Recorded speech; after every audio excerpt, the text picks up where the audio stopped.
Hello and welcome to the Tudor Her Story. Today I am talking to Ellie Webster about Mary Shelton. Ellie Webster is a second-year history student at Durham University. She has been writing for various blogs and magazines since she was 16, with her first article, an account of the Battle of Bosworth Field, being published by the Historians magazine. Since then, Ellie has written various articles from all things medieval to modern, with a special interest in the Wars of the Roses and the Tudors, particularly anything concerned with gender and religion. As of right now, she is a frequent blogger for the ill-fated wives of Henry VIII and is the chief archivist at university.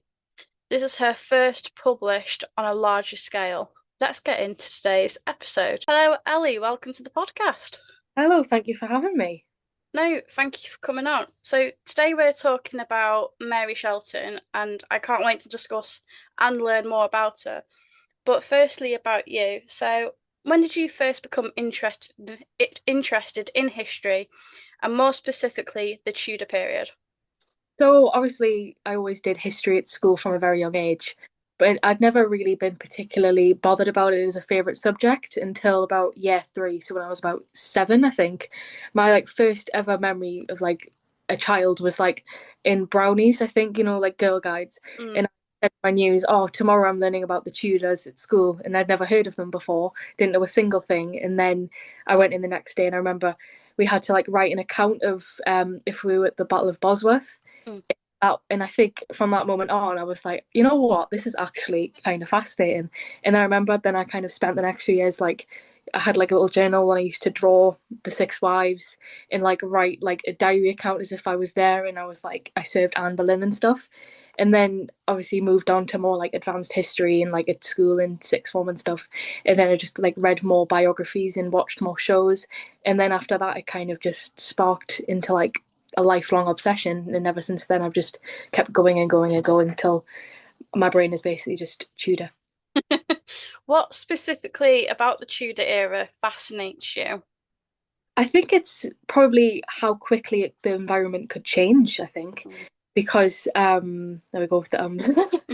How you have one group who are in one social space who one minute are close friends, allies at court, and then the very next they can turn against each other.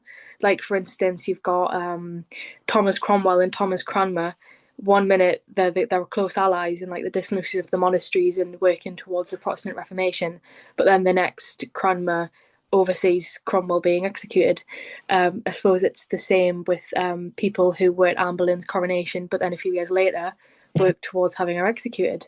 Um, so I think there's that whole uncertainty of you never really know who's your friend or who will turn against you in the next year, which I think is particularly interesting. It's yeah, yeah, No, I agree. I mean, I think especially the 1540s is such a scary time to be at the Tudor court.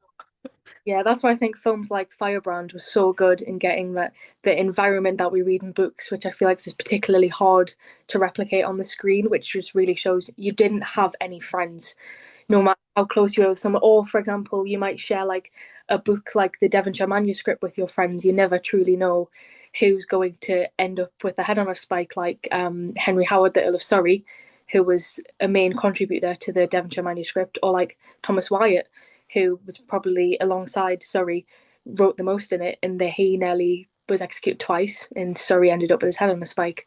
So yeah, I think that just uncertainty of even though you know what happens because it happened 500 years ago, it always feels like you're always on the edge of your seat when you open up a new book or a new essay or anything. No, yeah, I agree with you about Firebrand because I think it captures the tension so well, and I think it's actually really clever just to focus on the last year and a bit of Yeah, Henry's life because that is when it's at its most scary for Catherine. definitely. Yeah. And it feels like when I was studying Mary Shelton for this essay, that was exactly the same because even though she was only mistress for a very, very brief time, like about 6 months, I believe, she was still very, very close to the scandals of court, especially with the Howards, because they were also her cousins, but also who she directly participated in being like a lady in waiting with, but also, as I'll talk about later, with the whole Henry Howard scandal when he ends up dead in 1547-46. So you mentioned Mary there, obviously, and that's who we're talking about today. When did you first discover Mary? So it was. I remember I got a book a few years ago, that had a few of Holbein's sketches in, and so obviously he has hundreds of sketches, paintings. I was lucky enough to go to the Holbein exhibition last year in London, and I remember seeing her portrait, which is the one that was actually like used in the poster for the Holbein exhibition, and I just kind of saw her face and thought she looks literally like someone you could pass walking along the street and you wouldn't blink an eye. I think it's the way that Holbein specifically like paints the eyes, which makes them look so lively, and just the facial expression. She just looked so calm, and it's just I think it's kind of one of those faces that you can say that probably tells quite a few stories that I wanted to know more about. Um, and then I suppose obviously it's also that misconstrued representation of Mary and her sister Madge in like the Tudors, but then you go back and you try and look and you think, so who was who then? And Mm. that's where this is spanning interest from. But it was mainly the portrait, which kind of, I think I got some sort of like instant empathy for her because she just looks like all of my look. She looks like a female friend I could have or anyone could have, and I think from there I kind of wanted to know her story a bit more. No, no, I agree. I mean, I think some of the Holbein sketches that aren't as popular, just like the half sketched ones, there's so much more personality in their faces compared to like Jane Seymour. Yeah, obviously you've got like that's what I found interesting, like the dichotomy between like the ones of like Jane Seymour, where she just looks very lively but very stern, Mm. like very stiff in that portrait, whereas Mary she very seems very calm and laid back. But yeah, that's mainly the thing that made me go. Actually, I kind of want to know more about not just like the kings and queens like I talked about, but the people that were there and witnessed it, like through those eyes. What have they actually seen? Which Mm. was an element, I think. Who are Mary's parents slash family? Okay, so the Sheltons, they go back quite a while. So her one of her ancestors, Nicholas de Shelton, was there at the signing of the Magna Carta in 1216, and another one of her relatives, I think it was Reginald Shelton, was at the Battle of Crecy with Edward III in I don't know what year in the 15th 14th century. Um, and so they were very in the Norfolk gentry by the time that Henry VIII was on the throne. Um, there's been some speculation in one of the articles I read to write the essay that she was also related to the poet John Skelton, who was from around the same part of Norfolk as the Sheltons were. But Sheltons are part of Norfolk, so for at least a good four centuries before the events of Mary's life, they were a very solidified family in the court and beyond. For Mary's parents, Anne Shelton was the sister of Thomas Boleyn. So she was previously Anne Boleyn before she got married. And there's been some speculation, but it was about between 1503 and 1512 that they got married. Um, and then John Shelton was around from the same part of Norfolk as the Boleyns were, and he and Mary, him and Anne, became the controllers of Princess Mary and Princess Elizabeth's house, or Lady Mary and Elizabeth's household, in 1533. Um, Anne Shelton's had a bit of more of a debate that's gone on about whether how she treated Mary, because there's been a lot of discussion about how Mary was treated after she was bastardized in 1533. Um, Anne wrote to Mary quite a few times. Anne wrote to Anne Shelton a few times, trying to make sure that Mary would recognise her as queen. Obviously, you've got that direct link between Anne Boleyn and her aunt. Um, but nobody actually knows how Mary was treated by Anne Shelton. Some believe that there was physical violence, but it's not exactly known. But from obviously the effect that that part of her life had on Mary, you can imagine that it wasn't a particularly easy time, nor that Anne Shelton made it easy for her. Um, John Shelton was in charge of Elizabeth's household at Hatfield when she was just a toddler.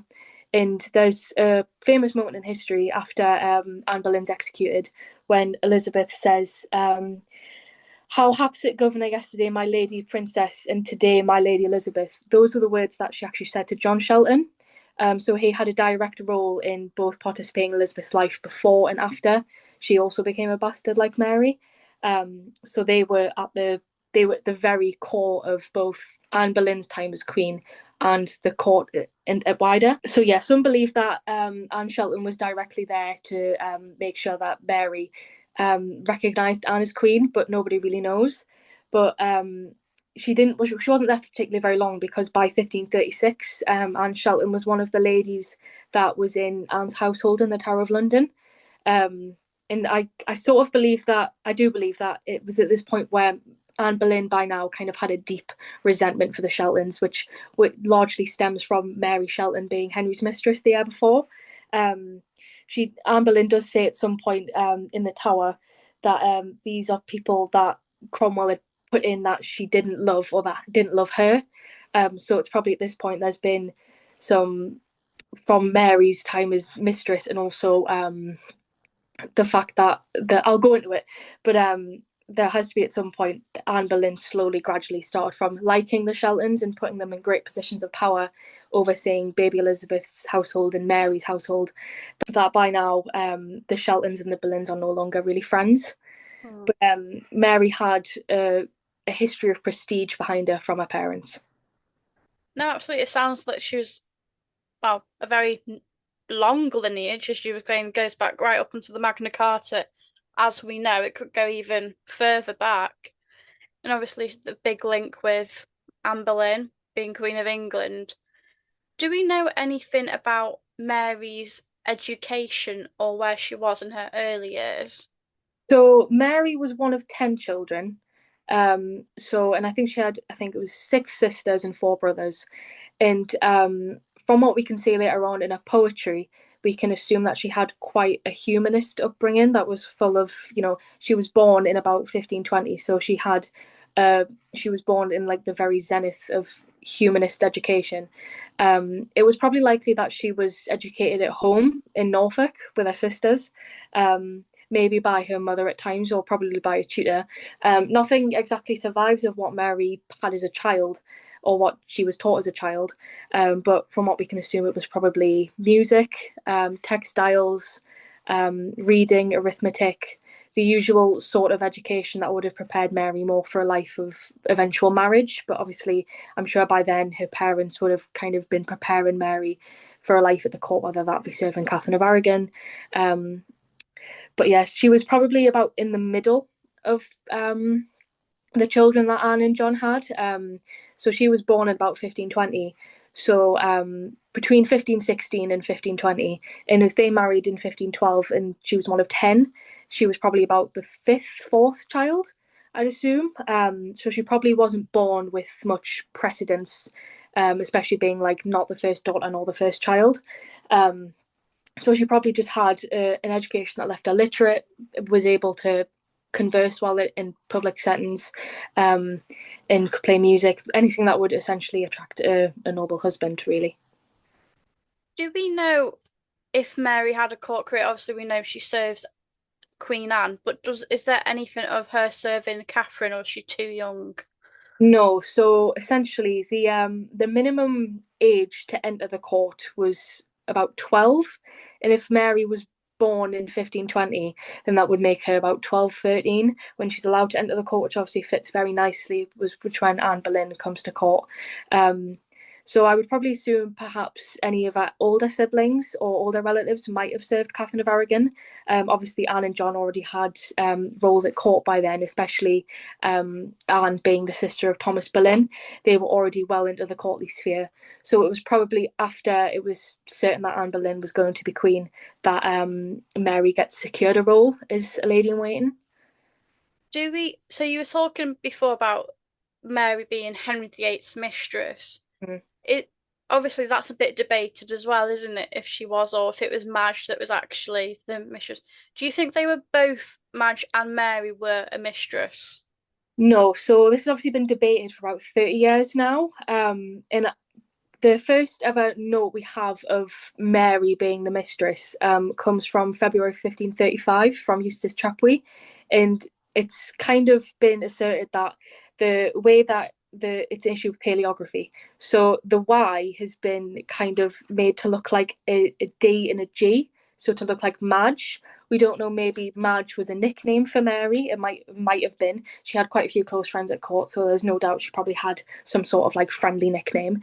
But by then, it's already been asserted that Margaret Shelton, who was Mary's sister, she had her own career outside of court. Well, not really a career. She married Norfolk gentry, a man called Thomas Woodhouse, in a dual alliance with her brother Ralph, who married one of Thomas Woodhouse's sisters. Um, so I think with having obviously 10 children, there were some that were destined to have a career inside the court and some that were more to do with the Norfolk gentry side of the family. Um, we don't actually know when Margaret Shelton died. It was probably before 1555 because she isn't included in the will of Anne Shelton, whereas Mary Shelton is. So we would probably assume that Margaret died before then. Hmm. There isn't any portraits surviving of Margaret, and since Holbein obviously painted so many of the courtiers, we can assume that she might have attended court from time to time, but it's probably not likely she was a very familiar presence at court. She might have attended, for example, when like an Anne Boleyn's prime time, but it's probably not likely she was there very often. We see on TV, and I you see it sometimes on social media. Is there any truth in Anne Boleyn pushing Mary into the king's arm instead of it being someone else? It's interesting that you bring that up because the instance that we have of a direct interaction between Anne and Mary isn't a positive one.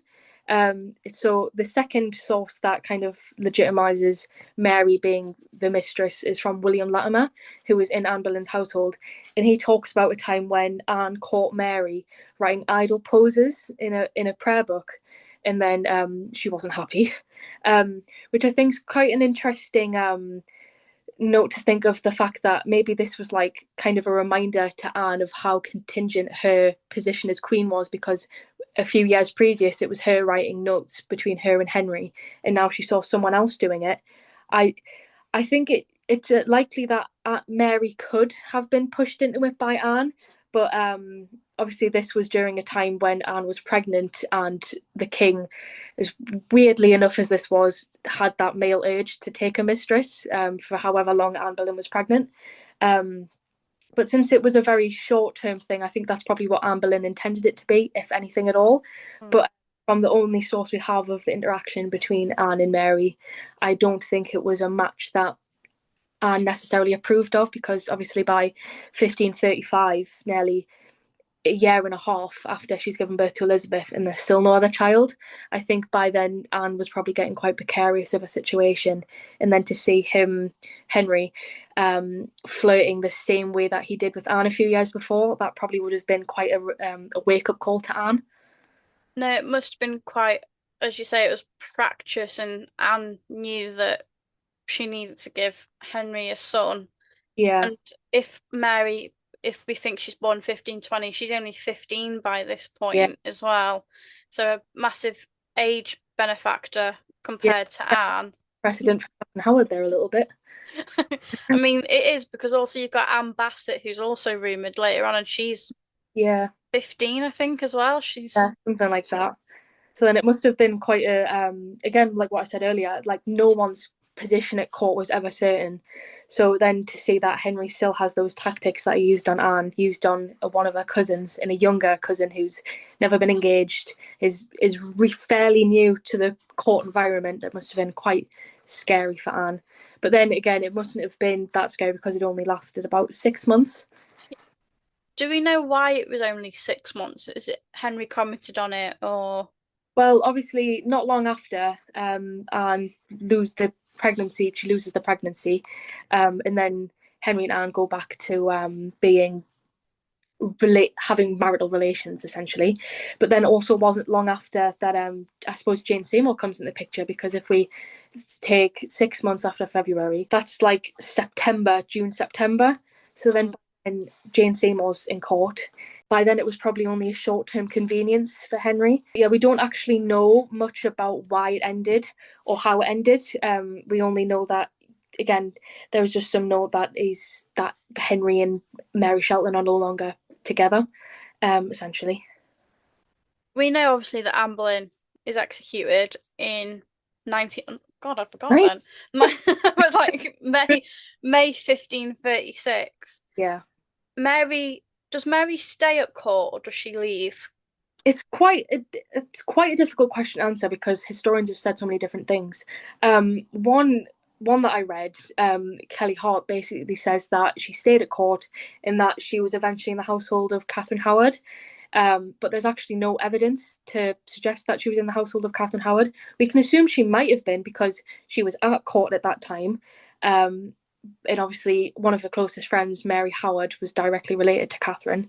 Um, there is some evidence that she was in London in 1538 at a school that was for basically essentially a finishing school for ladies. Normally, the daughters of merchants and nobles went there to like finish off their education.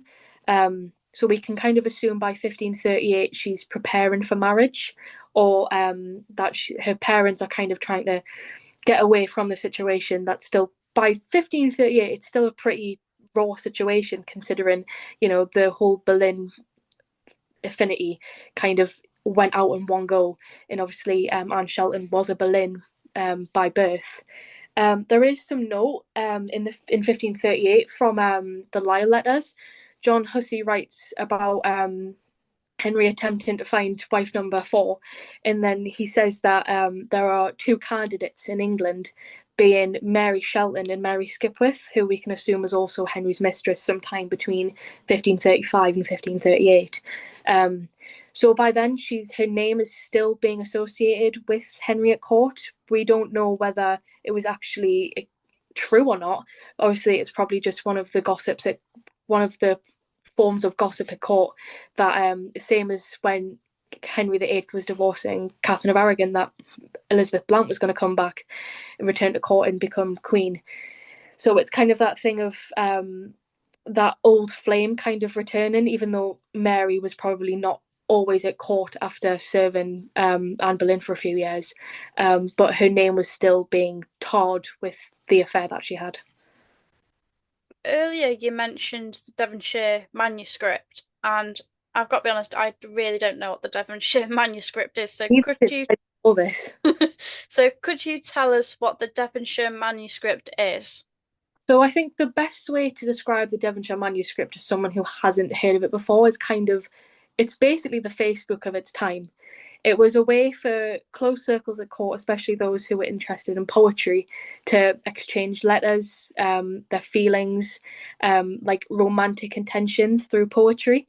So it was especially those who were most educated in like a humanist literature background. So the main people who basically exchanged poems through the Devonshire manuscript were Margaret Douglas, the king's niece, Mary Howard, who was obviously married to Henry Fitzroy, Mary Shelton, Thomas Wyatt was also quite a frequent writer in the manuscript, and Mary Shelton. So we can see through this selection of poems, which it's a huge selection. I think it's in the British Archives, of dozens and dozens of either new poetry or translations of like Geoffrey Chaucer, which were quite frequent, especially for Mary. They were the main thing that she partook in, was translations of poems. But like I just said, it was also a way for people to discuss the like romantic intentions. So, for instance, Thomas Wyatt, he essentially pursued Mary through poetry. So after obviously Anne Boleyn's long gone, Thomas Wyatt sort of sets his sights. Despite he was married, despite this, he used to write poems in the Devonshire manuscript, new poems, and through the stanzas he would write Mary's surname in capital letters, obviously saying that it's essentially written for her. But yeah, it was basically a Facebook and almost like a Tinder in a way. Like that's why I love it so much, because it really shows we're not that different from how they are, but they just did it in a more intellectual style. It's more creative and Yeah, romantic. Yeah, well, I don't think Mary found it particularly romantic because she wrote on a few of the poems that undesired fancies required hire next to one of Wyatt's poems where that he spelt out her surname so we can kind of it's through these where I was researching and I could kind of imagine Mary Shelton, Margaret Douglas and Mary Howard kind of sitting around a table at court reading these and thinking what on earth is he doing. So it just really brings them to life and it's a way to look at the Tudor court that's not through the eyes of an ambassador who's got a particular motive in talking against the king or against Protestantism or in a French lens. It's just a way of a group of young people who are experiencing this very tumultuous environment but trying to make the most of it, essentially making the best of having people around them their own age, um, and experiencing things we do like love, education, passion, but just in a different form. How did the manuscript get into Mary's possession? So she was obviously a good friend of Margaret Douglas, who was also a frequent writer in the manuscript. And essentially, like I said, it's passed around. So, for instance, in when Margaret Douglas is in the Tower of London for having an affair with, I think it's because I know she has two affairs. I think it was with the first one, so Thomas Howard. And so some people have suggested that Mary was a go-between for them in passing the poetry between them. So it's from there that Mary gets frequent access to the Devonshire manuscript. And it was probably, they all wrote different poems and then added them gradually as they went until it formed this big manuscript. Um, so I think it was kind of, they would all write something at some point and then add it together. And then they would all be having it in possession at different times. Did Mary write a lot of the poems that we see in this book? Is she one of the main contributors? Her we can kind of detect her signature through it a couple of times. A lot of what she writes, like I said, are translations of poems. For example, she does a translation of Geoffrey Chaucer's Troilus, and it's from this that we see um, personal feelings of courtiers that like we wouldn't see in ambassadorial reports or through chronicles. So one of the main things that she talks about in this translation is she swaps the pronouns of people. So she once at some point says that her lover would not care about my death when it was originally care about his death. Mm. Um, and she also defines love as the most stormy life as soon as a man's physical uh, she defines love as the most stormy life and essentially says that once a man's physical attraction to a woman has waned so does his actual emotional love. um, some of what she writes is just poetry that comes from her heart, but a lot of it is kind of reflects that humanist upbringing of like Chaucer and Thomas Hoccleve. So a lot of it is her criticizing men who boast of affairs with virtuous women. So even from what the interesting thing about that is that a lot of the time once someone's had an affair with the king, we don't hear what they actually thought of the affair. For instance, obviously Bessie Blount still had a career outside of the court and helping with the upbringing of Henry Fitzroy, but we clearly see through her poetry that Mary is a bit sour about how it went down with Henry, or whether this was about someone else we don't know. Maybe this was about Thomas Wyatt, or we Thomas Clare, who I'll come on to in a minute. It could have been about him, who was another frequent courtier of the Norfolk gentry who was at court. In another one of the translations that she writes, she talks about a woman who's again had an affair with a man and says that her body hath done shame and that the male lover brings a scandalous name upon her, which feels all too relevant to what Mary experienced just a few years before. So it's almost like the manuscript acted as a diary of sorts in a space where Mary obviously trusted her friends enough to know that she wouldn't have been judged or that everyone essentially knew about the affair with Henry and that this was kind of Mary trying to reconstruct a career after something like that.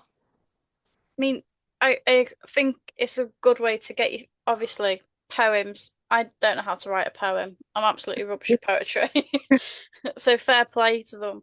But I think, if Mary was the mistress, and you do get tarnished. Like Bessie Blount did have a career, but she was also seen as a whore Yeah. because even though she gave him a son, she was still tarnished. Like we see how Mary Boleyn gets treated as well.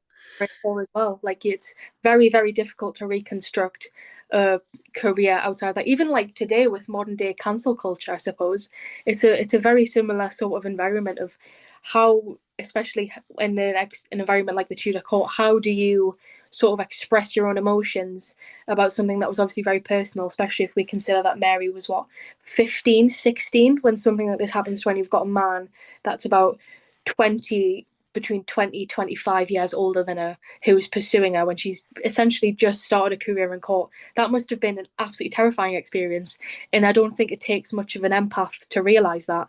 And so then when you really look at it hard enough, you can kind of almost see like a young girl finding an outlet in poetry, which I think obviously testifies to how smart Mary was with the translations that she talks about virtuous women, and how men boast of affairs. But you also see just essentially just a young person who is finding an outlet to talk about her emotions. Does the manuscript stay in Mary's possession forever, or does it just disappear almost? Well, the interesting thing about that is when Mary gets married, she doesn't really attend court anymore, from what we know. She does come back to court so she gets married in 1545, and she comes back supposedly to be interrogated when Henry Howard is being tried for treason. So she's invited back. So by then, Mary's no longer at court. She's there for about 10, 12 years. Um, but I think after she gets married, she probably still enjoyed writing poetry, but none of it really survives after she gets married. She kind of disappears from the records after that, until her death, essentially. But we can still presume that she still wrote poetry, or she read it at the least. But kind of after that inner circle of like the Boleyn faction, essentially, like the Howards, Margaret Douglas, after they've all gotten married. So obviously Margaret Douglas gets married, and I think have to fact check me, but I think it's 1543. Mm. So and then obviously Henry Howard's executed. So then they kind of all gradually leave court one by one, and by that point, the Devonshire manuscript kind of stays at its very prime time of the late 1530s when they're all together. And then it's gradually just stayed the same, and now is what it is. So you mentioned that Mary does get married. Mm-hmm. Who does Mary marry? So it's a bit of a complicated question because we believe that she was engaged first to a man called Thomas Clare, who she probably would have known before attending court because the Clares were also quite a prestigious family of Norfolk gentry, that probably would have known the Sheltons. He he dies in about, I think it's 1543, 1544, and we don't know the exact nature of his and Mary's relationship.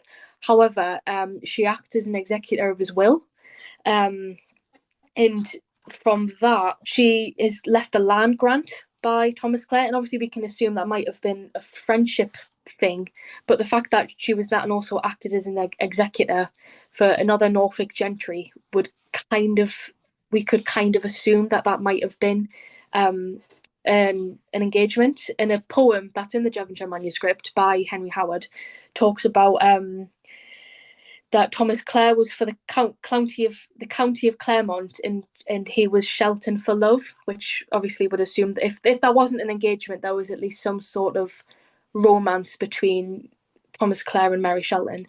But when she's 26, so in about 1545, 1546, she gets married to another person of Norfolk gentry called Anthony Lord Heveningham, which is the name that's inscripted on a portrait by Holbein. We don't know much about their marriage. Essentially, we do know that she had 8 children with him: Arthur, John, Abigail, Bridget, Elizabeth, Mary, Anne, and Anthony. Just the Tudor names. Yeah. We do know that after she gets married, she does leave court. It was probably that portrait that I've brought up that was probably for her engagement, either to Thomas Clare before before he passes away, or for Anthony Lord Heveningham. She's called back to court, and she's when Tom Henry Howard is being tried for treason, and she is referred to as the wife of Lord Heveningham, and staying in her father's house in London. So she was still in relatively close proximity to the court during like the late mid 1540s. But it's after sort of the reign of Henry VIII fizzles out that she goes back to Norfolk, Suffolk area, to live out a married life. And they are married for about 12 years, and he dies in 1557. So we can kind of assume after her marriage and the death of like her closest friends, or when Margaret Douglas moves away up north to live out her married life, that she kind of goes off to do the same thing. Do we know much about her children and the careers they may have had? So I think the main takeaway was Arthur, who was I think the first son. You'll have to correct me on all of this. I think he just followed sort of the gentry line of Norfolk gentry. I think he had some sort of career at Elizabeth's court, but I think after that the Sheltons kind of fall into a little bit of obscurity. Um, Arthur, I think he sometimes attends court, and I think, but mainly, I think they mainly stay in Suffolk, Norfolk area. Do we know much about Mary's final years? Um, there's been again a bit of discrepancy. This is what happens when kind of figures have kind of been erased from history after they get married and they go off to live their own lives. Some believe that Mary died in 1560, but this is more an issue of again paleography. It's more likely she died in 1570, because she's buried on the 8th of January 1571 in Heveningham Church in Suffolk. Um, it obviously wouldn't really make much sense for Mary to die in 1560 and then get buried 11 years later. So we can obviously quite confidently assert that this was just a paleography issue. But then also in 15, I think it's 1560, she supposedly marries a man called Philip Appleyard, which we can kind of assume the same as like the it follows with a lot of Tudor noble women. They marry someone tends to be that's below their station. So like Frances Gray does it, Letty Snowles does it. Again, even like Catherine of Valois does it. So after obviously you've had quite a prestigious marriage, you've provided an heir, a long-term marriage that benefited you financially, and now you've got the benefits of being a widow. So we can assume this was probably like a love match, a match of convenience. By now, Mary was about 40, so she's past childbearing age in Tudor terms. So this was probably just a match of love rather than convenience. But nevertheless, she dies in about 1570, 1571. We don't know how she died. Probably usual like flu, sickness. We know that I think her sister Margaret Shelton, I think she either died in childbirth, or I think that's how she died.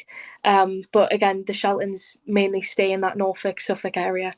But so she was probably about 50, 51 when she passed away. Do you think Mary's got a legacy or she left a legacy? I think she has. I think it's a silent legacy, is the way I'd probably put it, because through the poetry, especially, we can kind of. This was a term I hadn't really known before I looked into Mary, but that's almost seen as like protest literature, in how we have these double standards of affairs between men and women, especially in an environment like the court, where the man gets boasted for, but then the woman has kind of been cast off, and they go on to the next one. I think she's got a legacy that could be. I think she could have a good film made for her. I think there's a lot to learn from Mary Shelton in how well read these Tudor women were in the spaces that they made for themselves in the court. Um, because even though we would kind of assume that after a woman's had an affair in the court, no one would want to associate with her, or she would have been cast off. But then clearly she made this space for herself in with these noble women, like that. Obviously Mary was part of gentry herself, but the people that she associated with, the Howards, the Douglases, she was obviously a social climber at that. So I think she's got a legacy both as a courtier in terms of who she associated herself with, but also as a literary figure. Because obviously, when we think of Tudor poets, especially at Henry VIII's court, we think of Thomas Wyatt, who's obviously probably the most famous one at Henry's court. But I think obviously I don't know if a lot of it comes down to the fact that Mary was a woman, but I think a lot of it comes from the fact that people will read, oh, and Mary Shelton was another mistress of Henry VIII from XY until XYZ, and then they kind of don't read further on. But I think if people read a bit further on, they would see that there's a lot to actually learn from the aftermath of having an affair like this. So I think, yeah, it's a silent legacy, but it's an important one nevertheless. No, I agree. I think a lot of these women at the Tudor court are either brushed aside or it's the six wives of Henry VIII that we learn about. And I think she obviously her Mary, Thomas, Thomas Wyatt, Mhm. Thomas Howard, all the Thomases, Yeah, too many. they all had something magnificent going on because we can look at that and go, oh, we're not so different. Yeah, definitely. Especially, I feel like now with the aftermath of how Mary felt, almost like having her body essentially used, especially, I just can't get it over my head, even though however long I've studied this period of how young these people were. And like, you have cousins, friends who are that age now, and you think they were their age having an affair with like a figure like Henry VIII.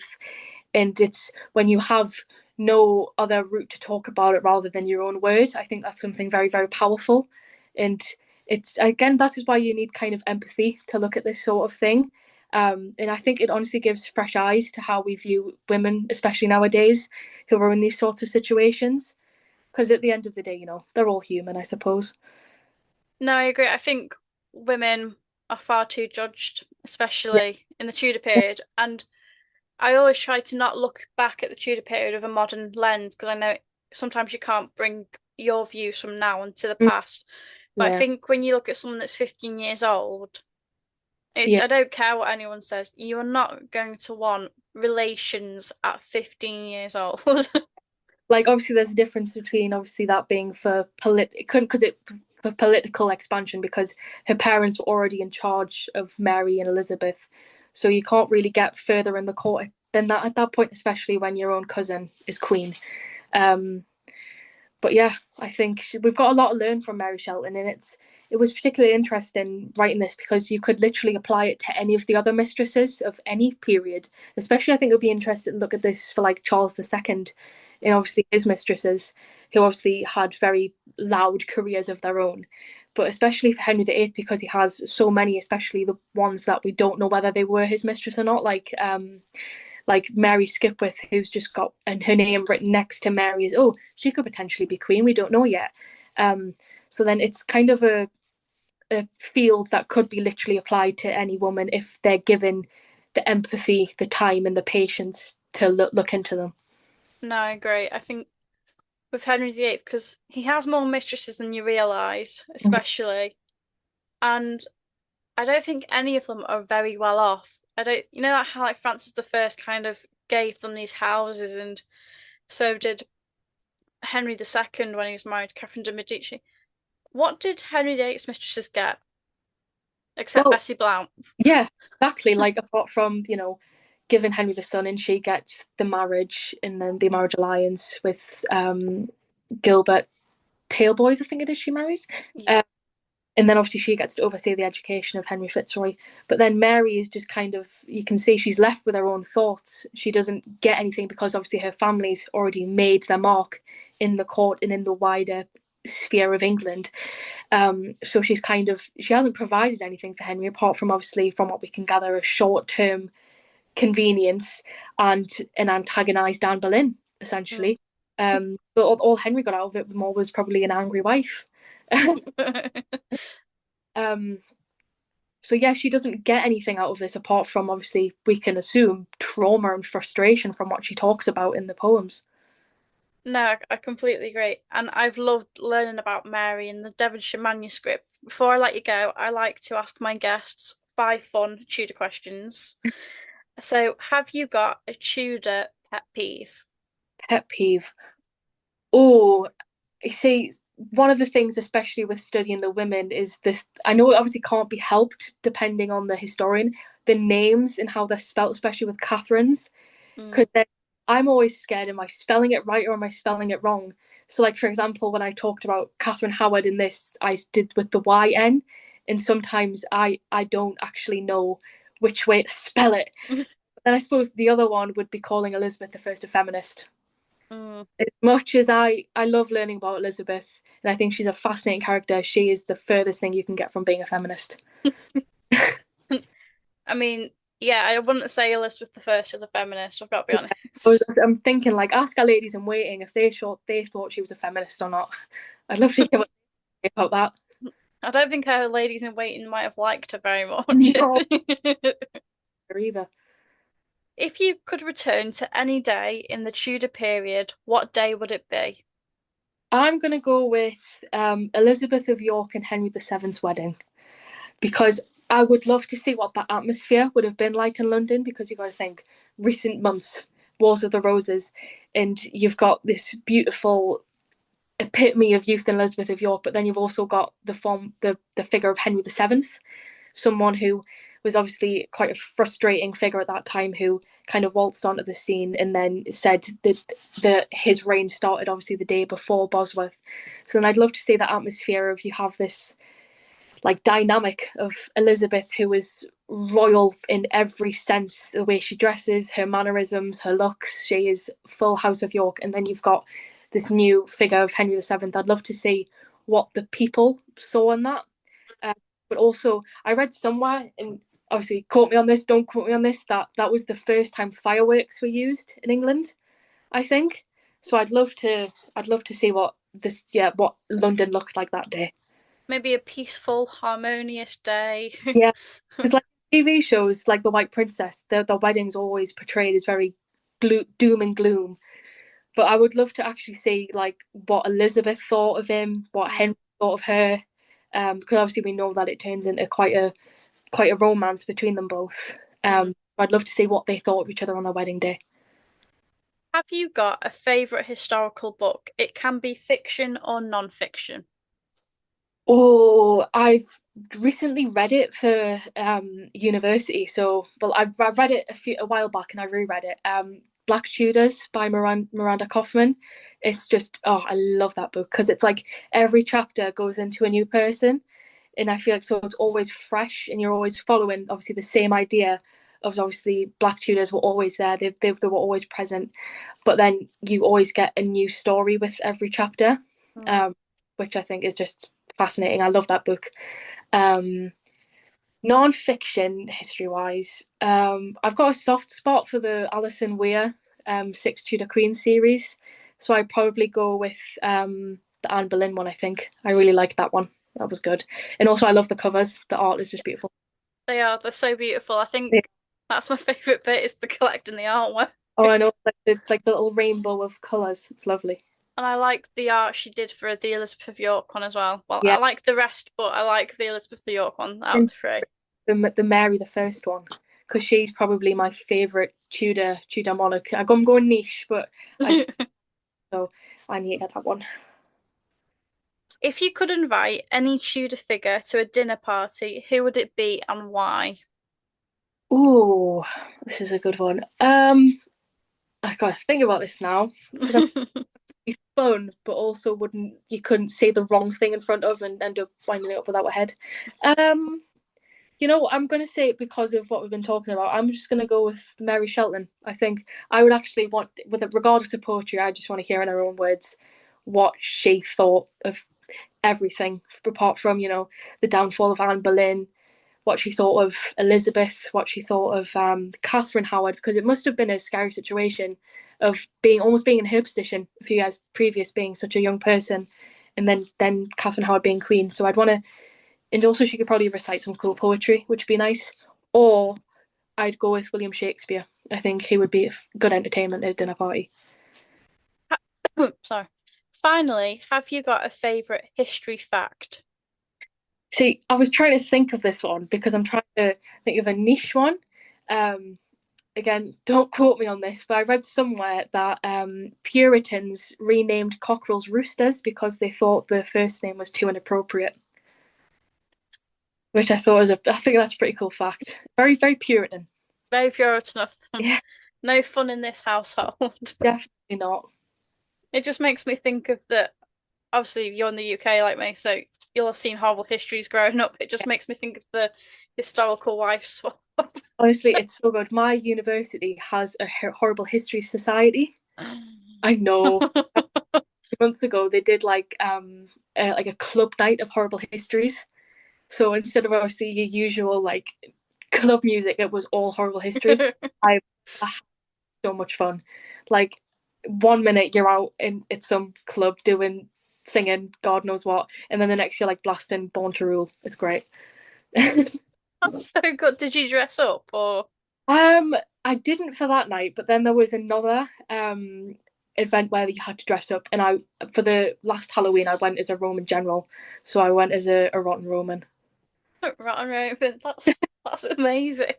Uh, Durham University Horrible History Society, amazing. Thank you so much for coming on today. I've absolutely loved our chat. It's been amazing. Thank you so much. This is my first podcast, so this has been you've been amazing. You've been an amazing interviewer. If you enjoyed this episode and you loved all the others, please take the time to rate and review the show.